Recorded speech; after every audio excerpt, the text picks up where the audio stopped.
A comunidade Narrações Imersivas está disponível. Acesse o link na descrição, ou então no primeiro comentário fixado, ou até mesmo no QR Code na sua tela. Você pode assinar a nossa comunidade em duas plataformas. Estamos tanto na Aurelo quanto no Spotify, via Patreon. Ao se tornar membro da nossa comunidade, além dos livros já disponíveis no nosso canal, você encontra uma série de livros exclusivos para a nossa comunidade. Todos os livros são em formatos de MP3, sem interrupções ou propagandas, para uma maior e melhor narração imersiva. E para aqueles que já são membros, já estão aproveitando do nosso mais novo projeto, que se trata de Harry Potter totalmente ambientado, sonorizado e com a trilha oficial dos filmes. A versão definitiva para quem busca uma verdadeira imersão na saga. Então não fique de fora. Assine a nossa comunidade e descubra mais uma forma de ouvir narrações imersivas. O canal Narrações Imersivas apresenta Harry Potter e o Cálice de Fogo, narrado por Ícaro Silva. Capítulo 8. A Copa Mundial de Quadribol. Agarrados às compras, o Sr. Weasley à frente, todos correram para a floresta seguindo o caminho iluminado pelas lanternas. Ouviam a algazarra de milhares de pessoas que se movimentavam à volta deles, gritos, gargalhadas e trechos de canções. A atmosfera de excitação febril era extremamente contagiosa. Harry não conseguia parar de sorrir. Caminharam pela floresta durante 20 minutos, conversando e brincando em voz alta, até que finalmente emergiram do outro lado e se viram à sombra de um gigantesco estádio. Embora Harry só pudesse ver partes das imensas paredes douradas que cercavam o campo, ele podia afirmar que caberiam dentro dele com folga umas 10 catedrais. Tem capacidade para 100.000 pessoas, disse o Sr. Weasley, vendo o ar de assombro no rosto do garoto. Uma força-tarefa do Ministério com 500 pessoas trabalhou o ano inteiro. Há feitiços antitrouxas em cada centímetro. Todas as vezes que neste ano os trouxas se aproximavam da área, eles de repente se lembravam de compromissos urgentes e precisavam sair correndo. Deus os abençoe, acrescentou ele carinhosamente, se encaminhando para o portão mais próximo, que já estava cercado por um enxame de bruxos e bruxas aos gritos. Lugares de primeira! Exclamou a bruxa do ministério ao portão quando verificou as entradas deles. Camarote de honra. Suba direto, Arthur, o mais alto possível. As escadas de acesso ao estádio estavam forradas com carpetes púrpura berrante.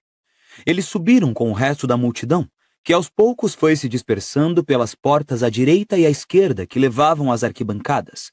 O grupo do Sr. Weasley continuou subindo e finalmente chegou ao alto da escada, onde havia um pequeno camarote armado no ponto mais alto do estádio e situado exatamente entre as duas balizas de ouro.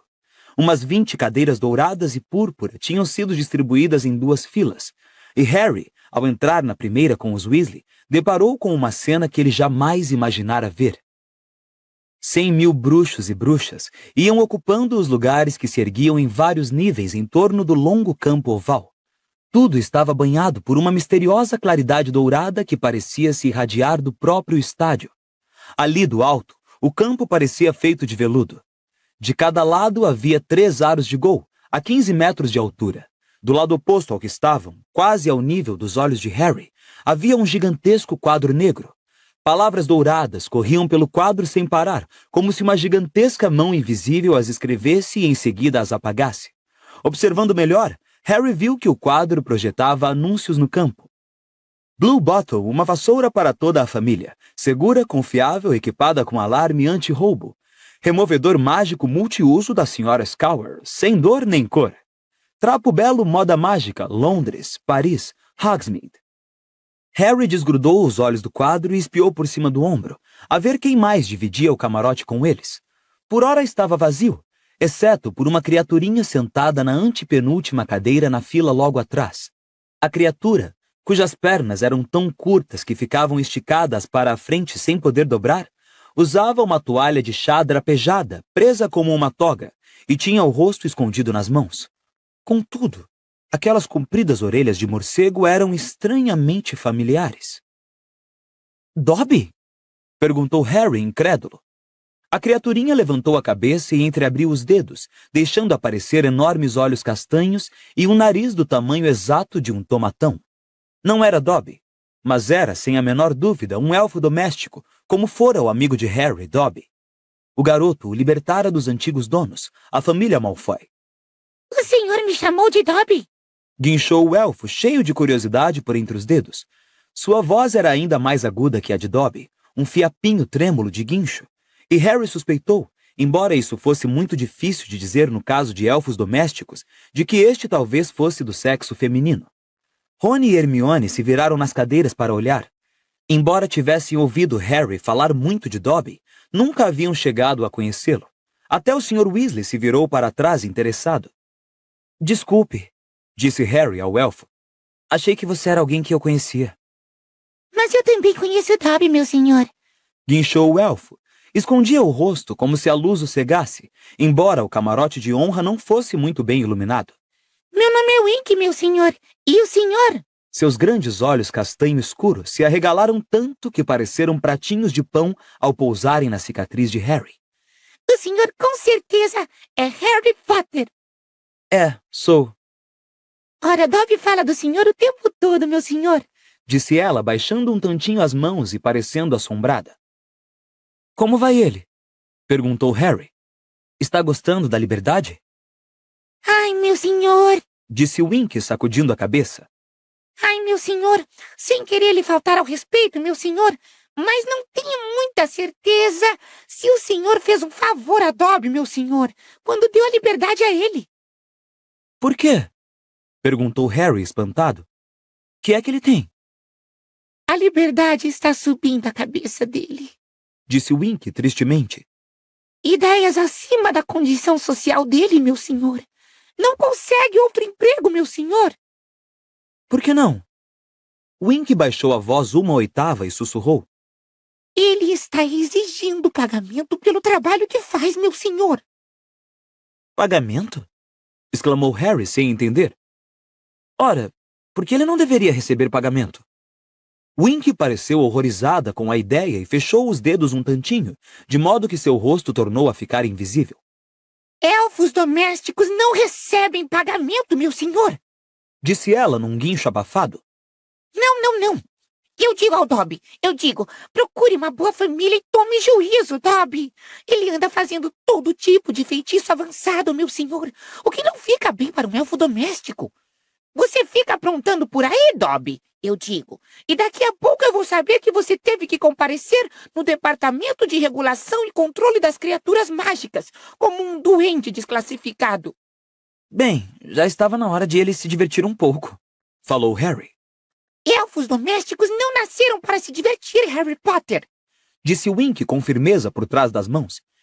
Elfos domésticos fazem o que são mandados fazer. Eu não estou gostando nem um pouco da altura, Harry Potter. Ela olhou para a borda do camarote e engoliu em seco. Mas meu dono me mandou para o camarote de honra e eu obedeço, meu senhor. Por que é que ele mandou você aqui se sabe que você não gosta de altura? Perguntou Harry, franzindo a testa. Meu dono quer que eu guarde um lugar para ele, Harry Potter. Ele está muito ocupado. Disse Wink, inclinando a cabeça para a cadeira vazia ao lado. Wink está querendo voltar para a barraca do dono, Harry Potter, mas Wink é bem mandada. Wink é um bom elfo doméstico. Ela lançou outro olhar assustado à borda do camarote e tornou a esconder completamente os olhos. Harry se virou para os outros. Então isso é um elfo doméstico? Murmurou Rony. Esquisitos, não são? Dobby era ainda mais esquisito, disse Harry com veemência. Rony tirou o onióculo e começou a testá-lo, observando a multidão embaixo, do lado oposto do estádio. Irado! Disse ele, girando o botão lateral para fazer a imagem voltar. Consigo ver aquele velhote lá embaixo meter o dedo no nariz outra vez. Mais uma vez. E mais outra. Entre mentes, Hermione estava lendo superficialmente o programa que tinha borla e capa de veludo. Vai haver um desfile com os mascotes dos times antes da partida. Leu ela em voz alta. Ah, isso sempre vale a pena assistir, Disse o Sr. Weasley. Os times nacionais trazem criaturas da terra natal, sabem, para fazer farol. O camarote foi se enchendo gradualmente em volta deles durante a meia hora seguinte. O Sr. Weasley não parava de apertar a mão de bruxos, obviamente muito importantes. Percy levantou-se de um salto tantas vezes que até parecia que estava tentando sentar em cima de um porco-espinho. Quando Cornélio Fudge, o ministro da magia, chegou, Percy fez uma reverência tão exagerada que seus óculos caíram e se partiram. Muito encabulado, ele os consertou com a varinha e dali em diante permaneceu sentado, lançando olhares invejosos a Harry, a quem o ministro cumprimentara como um velho amigo. Os dois já se conheciam, e Fudge apertou a mão de Harry paternalmente, perguntou como ele estava e apresentou-o aos bruxos de um lado e de outro. Harry Potter, sabe? Disse ele em voz alta ao ministro búlgaro, que usava esplêndidas vestes de veludo preto, enfeitadas com ouro, e aparentemente não entendia uma única palavra de inglês. Harry Potter. Ah, vamos, o senhor sabe quem é. O menino que sobreviveu ao ataque de você sabe quem? Tenho certeza de que o senhor sabe quem é. O bruxo búlgaro, de repente, viu a cicatriz de Harry e começou a algaraviar em voz alta e excitada, apontando para a marca. Sabia que íamos chegar lá, disse Fudge, esgotado a Harry. Não sou grande coisa para línguas. Preciso de Bartô Crouch nesses encontros. Ah, vejo que o elfo doméstico está guardando o lugar dele. Bem pensado, esses búlgaros danados têm tentado arrancar da gente os melhores lugares. Ah, aí vem Lúcio. Harry, Rony e Hermione se viraram depressa, avançando vagarosamente pela segunda fila, em direção a 3 lugares ainda vazios bem atrás do Sr. Weasley. Vinham ninguém menos que os antigos donos de Dobby, Lúcio Malfoy, seu filho Draco e uma mulher que Harry supôs que fosse a mãe do garoto. Harry Potter e Draco Malfoy eram inimigos desde a primeira viagem de trem para Hogwarts. Um garoto de rosto fino e cabelos muito louros, Draco se parecia muito com o pai. A mãe também era loura, alta e magra, e até seria bonita se não carregasse no rosto uma expressão que sugeria que estava sentindo um mau cheiro bem debaixo do nariz. Ah, Fudge, disse o Sr. Malfoy, estendendo a mão para o ministro da magia ao chegar mais próximo. Como vai? Acho que você não conhece minha mulher Narcisa, nem o nosso filho, Draco. Como estão? Disse Fudge, sorrindo e se curvando para a Sra. Malfoy. E me permitam apresentar a vocês o Sr. Oblonsky. Obalonsky, senhor. Bem, o ministro da magia da Bulgária. E de qualquer modo ele não consegue entender nenhuma palavra do que estou dizendo, portanto não faz diferença. E vejamos quem mais. Você conhece Arthur Weasley, imagino? Foi um momento tenso.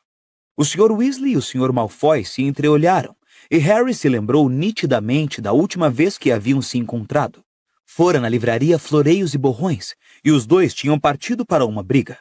Os olhos do Sr. Malfoy, frios e cinzentos, examinaram o Sr. Weasley e depois a fila em que ele estava. Meu Deus, Arthur, disse ele baixinho. Que foi que você precisou vender para comprar lugares no camarote de honra? Com certeza sua casa não teria rendido tudo isso, não? Fudge, que não estava prestando atenção, comentou. Lúcio acabou de fazer uma generosa contribuição para o Hospital St. Mungus para doenças e acidentes mágicos. Está aqui como meu convidado. Que bom, disse o Sr. Weasley com um sorriso muito forçado. Os olhos do Sr. Malfoy se voltaram para Hermione, que corou de leve, mas retribuiu o seu olhar com determinação. Harry sabia exatamente o que estava fazendo os lábios do Sr. Malfoy se crisparem. Os Malfoy se orgulhavam de ter o sangue puro. Em outras palavras, consideravam qualquer pessoa que descendesse de trouxas como Hermione, gente de segunda classe. No entanto, sob o olhar do ministro da magia, o Sr. Malfoy não se atrevia a dizer nada. Acenou a cabeça com desdém para o Sr. Weasley e continuou a avançar em direção aos lugares vazios. Draco lançou a Harry, Rony e Hermione um olhar de desprezo, depois se sentou entre a mãe e o pai. Babacas nojentos, murmurou Rony quando ele, Harry e Hermione tornaram a se virar para o campo. No momento seguinte, Ludo Bagman adentrou o camarote de honra. Todos prontos? Perguntou ele, o rosto redondo e excitado brilhando como um queijo holandês. Ministro, podemos começar? Quando você quiser, Ludo, disse Fudge descontraído. Ludo puxou a varinha, apontou-a para a própria garganta, disse: Sonoros! E então, sobrepondo-se à zoeira que agora enchia o estádio lotado, falou. Sua voz reboou, ecoando em cada canto das arquibancadas.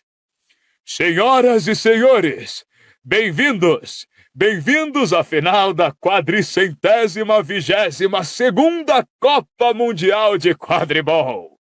Os espectadores gritaram e bateram palmas. Milhares de bandeiras se agitaram, somando seus desafinados hinos nacionais à barulheira geral. O grande quadro negro de fronte apagou a última mensagem. Feijõezinhos de todos os sabores Beto Bots, um risco a cada dentada. E passou a informar: Bulgária 0, Irlanda 0. E agora, sem mais demora, vamos apresentar os mascotes do time búlgaro! O lado direito das arquibancadas, que era uma massa compacta e vermelha, berrou manifestando sua aprovação. Que será que eles trouxeram? Comentou o Sr. Weasley, curvando-se para a frente na cadeira. Ahá! Ele de repente tirou os óculos e limpou-os depressa nas vestes. Vilas! Que são Mas sem vilas deslizaram pelo campo, e a pergunta de Harry ficou respondida. Vilas eram mulheres. As mulheres mais belas que Harry já vira. Só que não podiam ser humanas.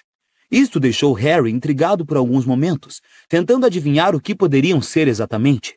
Que é que faria a pele delas refulgir como o luar, ou os cabelos louro-prateados se abrirem em leque para trás sem haver vento? Mas então, a música começou a tocar e Harry parou de se preocupar se elas seriam ou não humanas. Na realidade, parou de se preocupar com tudo. As vilas começaram a dançar, e a cabeça de Harry ficou completa e bem-aventuradamente vazia. Tudo que importava no mundo era continuar a assistir às vilas, porque se elas parassem de dançar, coisas terríveis iriam acontecer. E enquanto as vilas dançavam cada vez mais rapidamente, pensamentos incompletos e delirantes começaram a se formar na mente atordoada de Harry. Ele queria fazer uma coisa bem impressionante naquele momento. Atirar-se do camarote para o estádio lhe pareceu uma boa ideia. Mas seria suficiente? Harry, o que é que você está fazendo? Ele ouviu lá longe a voz de Hermione. A música parou. Harry piscou os olhos. Ele estava em pé e tinha uma das pernas passada por cima da borda do camarote.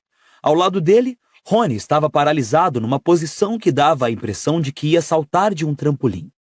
Gritos indignados começaram a encher o estádio. A multidão não queria que as vilas se retirassem. Harry concordava. Ele iria, é claro, torcer pela Bulgária, e se perguntou meio vagamente por que estava usando um grande trevo verde preso ao peito. Entre mentes, Rony, distraidamente, despetalava os trevos do chapéu. O Sr. Weasley, sorrindo, curvou-se para Rony e tirou o chapéu das mãos do filho. Você vai querer isso depois, disse ele. Depois que a Irlanda disser a que veio. Exclamou Rony, fixando boquiaberto as vilas, que agora estavam enfileiradas a um lado do campo. Hermione deu um muxoxo alto, esticou o braço e puxou Harry de volta à cadeira dele. Francamente, exclamou. E agora, trovejou Ludo Bagman, por favor, levantem as varinhas bem alto para receber os mascotes do time nacional da Irlanda. No instante seguinte, algo que lembrava um imenso cometa verde e ouro entrou velozmente no estádio. Deu uma volta completa. Depois se subdividiu em 2 cometas menores, que se projetaram em direção às balizas. De repente, um arco-íris atravessou o céu do campo, unindo as 2 esferas luminosas. A multidão fazia "ah" e "oh", como se presenciasse um espetáculo de fogos de artifício. Depois, o arco-íris foi se dissolvendo e as esferas se aproximaram e se fundiram. Tinham formado um grande trevo refulgente que subiu em direção ao céu e ficou pairando sobre as arquibancadas. Parecia estar deixando cair uma espécie de chuva dourada. excelente! Berrou Rony quando o trevo sobrevoou o camarote, fazendo chover pesadas moedas de ouro que ricocheteavam nas cabeças e cadeiras. Apertando os olhos para ver melhor o trevo, Harry percebeu que, na realidade, ele era composto de milhares de homenzinhos barbudos de colete vermelho, cada qual carregando uma minúscula luz ouro e verde. Leprechauns! Exclamou o Sr. Weasley, fazendo-se ouvir em meio ao tumultuoso aplauso dos espectadores, muitos dos quais continuavam a disputar o ouro e a procurá-lo por todo o lado, em volta e embaixo das cadeiras. Toma aqui, Harry! Gritou Rony feliz, metendo um punhado de moedas de ouro na mão do amigo. Pelo onióculo, Agora você vai ter que me comprar um presente de Natal. Ha! O maior dos trevos se dissolveu e os Leprechauns, que são duendes irlandeses, foram descendo no lado do campo oposto ao das vilas e se sentaram de pernas cruzadas para assistir a partida. E agora, senhoras e senhores, vamos dar as boas-vindas ao time nacional de quadribol da Bulgária, apresentando por ordem de entrada, Dimitrov. Um vulto vermelho montado em uma vassoura, que voava tão veloz que parecia um borrão, disparou pelo campo, vindo de uma entrada lá embaixo, sob o aplauso frenético dos torcedores da Bulgária. Ivanova. Um segundo jogador de vermelho passou zunindo. Zagrav, Levski, Vulkanov, Volkov e... Krum! É ele! É ele! Berrou Rony, acompanhando Krum com um onióculo. Harry focalizou rapidamente o dele. Victor Krum era magro, moreno, de pele macilenta, com um narigão adunco e sobrancelhas muito espessas e negras. Lembrava uma ave de rapina grande demais. Era difícil acreditar que tivesse apenas 18 anos. E agora vamos saudar o time nacional de quadribol da Irlanda! Berrou Bagman. Apresentando Connolly, Ryan, Troy, Mullett, Moran, Quigley e Lynch. 7 borrões entraram velozes no campo. Harry girou um pequeno botão lateral no onióculo e reduziu a velocidade da imagem o suficiente para ler Firebolt em cada uma das vassouras e ver os nomes bordados em prata nas costas dos jogadores. E conosco das terras distantes do Egito, o nosso juiz, o famoso bruxo presidente da Associação Internacional de Quadribol, Hassan Mostafa. Um bruxo miúdo e magro, completamente careca, mas com uma bigodeira que rivalizava com a do tio Walter, entrou em campo trajando vestes de ouro puro para combinar com o estádio. Um apito de prata saía por baixo dos bigodes e ele sobraçava de um lado uma grande caixa de madeira e do outro sua vassoura. Harry girou o botão de velocidade do seu onióculo para a posição normal e observou com atenção Mostafa montar a vassoura e abrir a caixa com um pontapé. 4 bolas se projetaram no ar. A goles vermelha, os 2 balaços pretos e, Harry o viu por um brevíssimo instante antes que ele desaparecesse de vista, o minúsculo pomo de ouro. Com um silvo forte e curto do apito, Mostafa saiu pelos ares acompanhando as bolas. Começou a partida! Berrou Bagman. É Mullett, Troy, Moran, Dimitrov, de volta Mullett, Troy, Levisk, Moran! Era quadribol como Harry nunca vira ninguém jogar antes. Ele apertava o onióculo com tanta força contra os olhos que seus óculos estavam começando a cortar a ponte do nariz. A velocidade dos jogadores era incrível. Os artilheiros jogavam a bola um para o outro tão depressa que Bagman só tinha tempo de identificá-los. Harry tornou a girar o botão do lado direito do onióculo para reduzir a velocidade da imagem. Apertou o botão lance a lance e, na mesma hora, estava assistindo ao jogo em câmera lenta, enquanto letras púrpuras passavam brilhando pelas lentes do instrumento e o rugido da multidão martelava seus tímpanos. Formação de ataque de Hawkshead. Leu ele enquanto assistia a 3 artilheiros irlandeses voarem juntos, Troy no meio, um pouco à frente de Mullett e Moran, e investirem contra os búlgaros. Manobra de Ploy.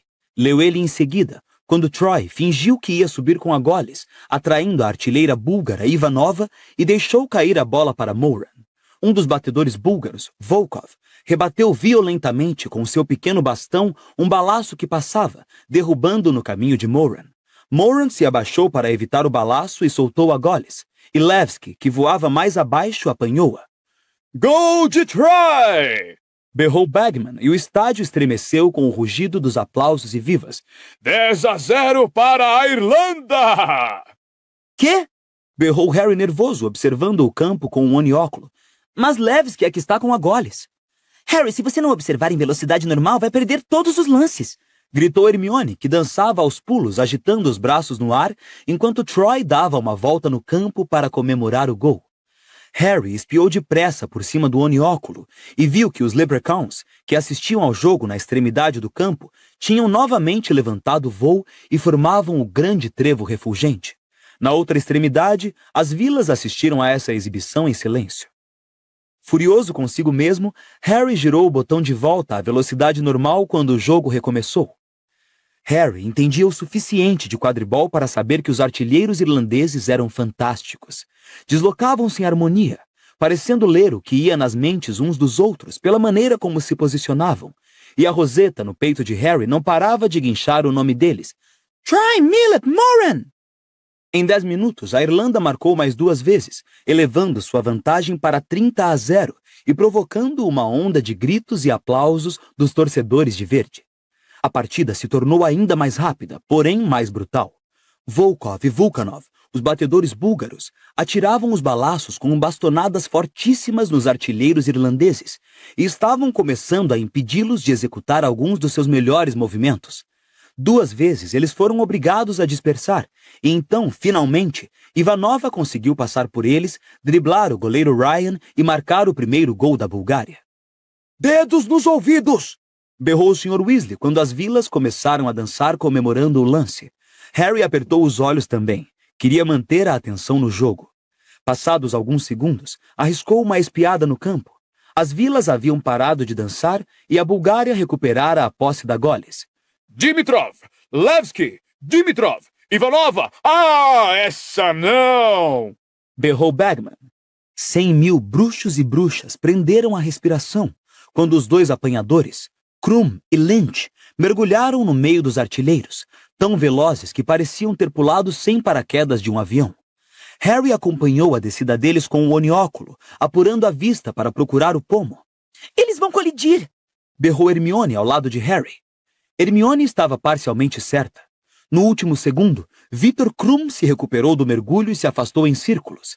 Lynch, no entanto, bateu no chão com um baque surdo que pôde ser ouvido em todo o estádio. Um enorme gemido subiu dos lugares ocupados pelos irlandeses. Idiota! Lamentou o Sr. Weasley. Era uma finta de Krum. Tempo! Berrou Bagman. Os Mad Bruxos vão entrar em campo para examinar Aidan Lynch. Ele está bem, só levou um encontrão, disse Carlinhos, tranquilizando Gina, que estava pendurada por cima da lateral do camarote, horrorizada. Isso era naturalmente o que Krum pretendera. Harry apertou depressa os botões de repetição e de lance por lance no onióculo, girou o botão de velocidade e tornou a levar o onióculo aos olhos. Ele assistiu a Krum e Lynch mergulharem outra vez em câmera lenta. Finta de Wronski, uma manobra perigosa dos apanhadores. Leu Harry na legenda púrpura que passou pelas lentes.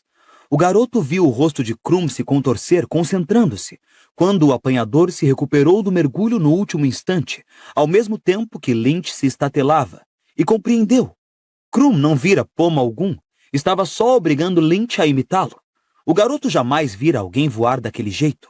Krum nem parecia estar usando uma vassoura. Deslocava-se com tanta facilidade pelos ares que parecia solto, sem peso.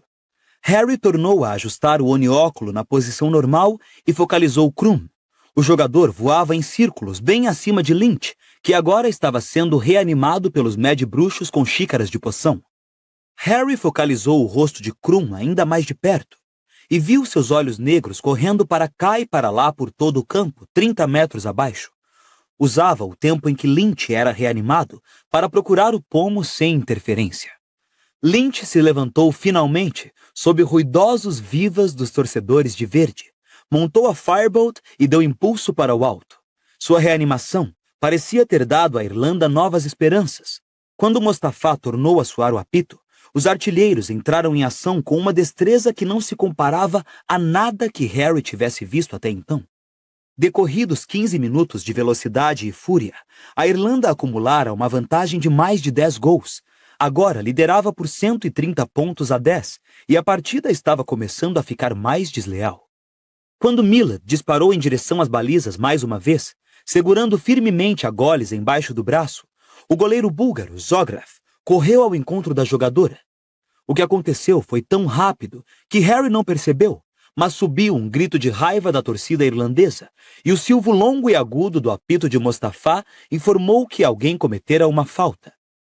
E Mostafá repreende o goleiro búlgaro pelo jogo bruto. Usou os cotovelos! Informa Bagman aos espectadores que berram. E confirmando, é pênalti a favor da Irlanda! Os Leprechauns, que haviam levantado voo furiosos como um enxame de marimbondos reluzentes quando Millet fora atingida, agora corriam a se juntar formando as palavras ha, ha, ha.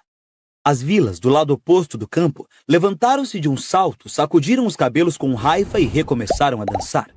Como se fossem um, os garotos Weasley e Harry enfiaram os dedos nos ouvidos, mas Hermione, que não se dera a esse trabalho, logo em seguida puxou Harry pelo braço. O garoto se virou para olhá-la e ela puxou impacientemente os dedos que ele enfiara nos ouvidos. Olha o juiz! Disse a garota, rindo. Harry olhou para o campo. Hassan Mostafá aterrissara bem diante das vilas dançantes e estava agindo de modo realmente estranho. Flexionava os músculos e alisava o bigode muito agitado. Ora, isso não é admissível! Disse Lud Bagman, embora seu tom de voz fosse o de quem estava achando muita graça. Alguém aí dê um tapa nesse juiz! Um Mad Bruxo entrou correndo em campo, os dedos enfiados nos ouvidos, e deu um baita chute nas canelas de Mostafá. O juiz pareceu voltar a si. Harry, que observava outra vez o jogo com um anióculo, viu que Mostafá parecia extremamente constrangido e gritava com as vilas, que tinham parado de dançar e pareciam estar se rebelando. E, a não ser que eu muito me engane, Mostafá está de fato tentando despachar as mascotes do time da Bulgária, comentou Bagman. Aí está uma coisa que nunca vimos antes. Ah, isso é capaz de dar confusão. E deu. Os batedores búlgaros, Volkov e Vulkanov, pousaram ao lado de Mostafá e começaram a discutir furiosamente com o juiz, gesticulando em direção aos Leprechauns, que agora formavam alegremente as palavras ri, ri, ri. Mostafá, porém, não se deixou impressionar com a argumentação dos búlgaros. Espetou o dedo indicador no ar, dizendo claramente a eles que voltassem ao ar. E quando os jogadores se recusaram, ele puxou 2 silvos breves no apito. 2 pênaltis a favor da Irlanda! Gritou Bagman, ao que a torcida búlgara ululou de raiva. E é melhor Volkov e Vulkanov voltarem a montar as vassouras. É isso aí! E lá vão eles! E Troy toma goles! A partida agora atingira um nível de ferocidade que ultrapassava tudo que os garotos já tinham visto. Os batedores dos 2 lados jogavam sem piedade. Principalmente Volkov e Vulkanov pareciam nem ligar se os seus bastões estavam fazendo contato com balaços ou com gente quando os giravam violentamente no ar. Dimitrov disparou um balaço em cima de Moran, que segurava a goles e quase a derrubou da vassoura. Falta! Urraram os torcedores irlandeses em uníssono, todos de pé como uma enorme onda verde. Falta! Ecoou a voz de Lud Bagman, magicamente ampliada. Dimitrov esfola Moran. O jogador saiu com a intenção de dar um encontrão e tem que ser outro pênalti. E aí vem o apito. Os Leprechauns subiram ao ar mais uma vez e agora formaram uma gigantesca mão que fazia um gesto muito grosseiro para as vilas. Ao verem isso, elas se descontrolaram. Precipitaram-se pelo campo e começaram a atirar algo com o aspecto de bolas de fogo contra os duendes irlandeses. Observando com um onióculo, Harry viu que elas agora não estavam nem remotamente belas. Muito ao contrário, seus rostos começaram a se alongar para formar cabeças de aves com bicos afiados e cruéis, e romperam asas longas e escamosas dos seus ombros. E aí está, rapazes! Berrou o Sr. Weasley, se sobrepondo ao tumulto da multidão embaixo. Está aí a razão por que vocês não devem se deixar levar só pelas aparências. Bruxos do Ministério invadiam o campo para separar as vilas e os Leprechauns, mas sem muito sucesso. Entre mentes, a batalha no campo não era nada comparada à que estava ocorrendo no ar. Harry se virava para cá e para lá, espiando pelo onióculo, pois a Goles trocava de mãos com a velocidade de uma bala. Levski, Dimitrov, Moran, Troy, Millet, Ivanova, Moran de novo. Moran é gol de Moran! Mas a gritaria da torcida irlandesa Mal conseguia abafar os gritos agudos das vilas, os estampidos que agora vinham das varinhas dos funcionários do ministério e os berros furiosos dos búlgaros. A partida recomeçou imediatamente. Agora Levski estava com a posse da Goles, agora Dimitrov. O batedor irlandês Quigley levantou com violência o bastão contra um balaço que passava e arremessou-o com toda a força contra Krum, que não se abaixou com suficiente rapidez. O balaço atingiu-o em cheio no rosto. Ouviu-se um lamento ensurdecedor da multidão. O nariz de Krum parecia quebrado, saía sangue para todo lado, mas Hassan Mostafa não apitou. Distraíra-se e Harry não podia culpá-lo. Uma das vilas atirara uma mão cheia de fogo e incendiara a cauda da vassoura do juiz. Harry queria que alguém percebesse que Krum estava ferido. Embora estivesse torcendo pela Irlanda, Krum era o jogador mais fascinante em campo. Rony obviamente sentia o mesmo. Tempo! Ah, anda, ele não pode jogar assim, olha só para ele. Olha o Lynch! Berrou Harry. O apanhador irlandês repentinamente mergulhara, e Harry teve certeza de que aquilo não era uma finta de Wronski, era para valer. Ele viu o pomo! Berrou Harry. Ele viu! Olha lá ele correndo! Metade da multidão parecia ter compreendido o que estava acontecendo. A torcida irlandesa se levantou como uma grande onda verde, animando o apanhador. Mas Krum voava na esteira dele. Como conseguia enxergar aonde ia, Harry não fazia ideia. Gotas de sangue voavam pelo ar à sua passagem, mas ele emparelhava com Lynch agora, e os dois disparavam em direção ao chão. Eles vão bater! Esganiçou-se Hermione. Não vão! Berrou Rony. O Lynch vai! Gritou Harry. E tinha razão. Pela segunda vez, Lynch bateu no chão com um tremendo impacto e foi imediatamente pisoteado por uma horda de vilas raivosas. O pomo! Onde é que está o pomo? Berrou Carlinhos mais adiante na fila. Ele pegou! Krum pegou! Terminou o jogo! Gritou Harry. Krum, as vestes vermelhas tintas com o sangue que escorrera do seu nariz, tornava a levantar voo suavemente, o punho erguido lá no alto, um brilho de ouro na mão. O placar piscou por cima da multidão. Bulgária 160, Irlanda 170. Mas os torcedores não pareciam ter percebido o que acontecera. Então, lentamente, como se um grande jumbo começasse a aquecer as turbinas, o rugido da torcida da Irlanda foi se avolumando e explodiu em urros de alegria. Vence a Irlanda! Gritou Bagman, que como os irlandeses parecia estar espantado com o inesperado desfecho da partida. Krum captura o pomo, mas vence a Irlanda. Deus do céu, acho que nenhum de nós esperava uma coisa dessas. Para que foi que ele agarrou o pomo? Berrou Rony, ao mesmo tempo que continuava a pular, aplaudindo com as mãos no alto. Ele encerrou a partida quando a Irlanda estava 160 pontos à frente, o idiota. Ele sabia que o time não ia conseguir se recuperar. Respondeu Harry aos gritos, tentando se sobrepor à zoeira geral e aplaudindo com estrépito. Os artilheiros irlandeses eram bons demais. Ele queria encerrar a partida nos termos dele, foi só. Ele foi valente, não foi? Comentou Hermione, esticando-se à frente para ver Krum pousar, e um enxame de Mad Bruxos abrir caminho à força entre os briguentos Leprechauns e as vilas que brigavam para chegar ao apanhador. Ele está pavoroso. Harry tornou a levar o onióculo aos olhos. Era difícil ver o que estava acontecendo lá embaixo, porque os Leprechauns sobrevoavam o campo felizes e em grande velocidade, mas ele conseguiu divisar Krum, rodeado por Mad Bruxos. Parecia mais carrancudo que nunca e se recusava a deixar que o limpassem. Seus colegas de time o rodeavam, sacudindo a cabeça arrasados. Um pouco adiante, os jogadores irlandeses dançavam felizes sob a chuva de ouro que seus mascotes faziam cair. Bandeiras se agitavam pelo estádio. O hino nacional irlandês tocava altíssimo por todo lado. As vilas revertiam a beleza de sempre, mas pareciam desanimadas e infelizes. Pom, brigamos valentemente, disse uma voz triste atrás de Harry. Ele se virou para olhar. Era o ministro da magia búlgaro. O senhor fala nossa língua? Exclamou Fudge, indignado. E vem me obrigando a falar por mímica o dia inteiro? Pom, foi muito engraçado, disse o ministro búlgaro, encolhendo os ombros. Enquanto o time irlandês dá a volta olímpica, ladeado pelos mascotes, a Copa Mundial de Quadribol está sendo levada para o camarote de honra! Berrou Bagman. A visão de Harry foi repentinamente ofuscada por uma luz branca.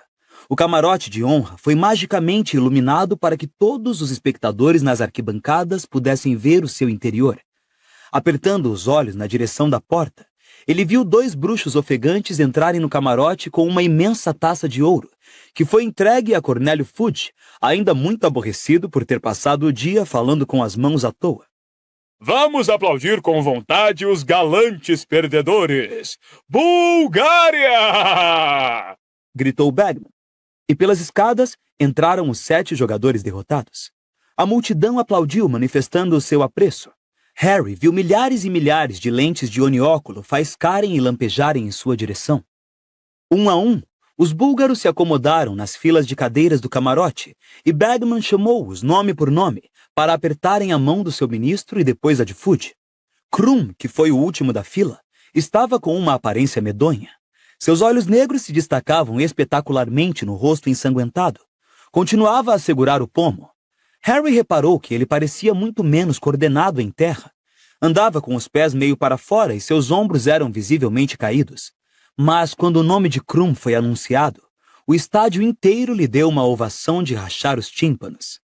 Depois foi a vez do time irlandês. Aidan Lynch veio amparado por Moran e Connolly. A segunda colisão parecia tê-lo atordoado e seus olhos pareciam estranhamente fora de foco.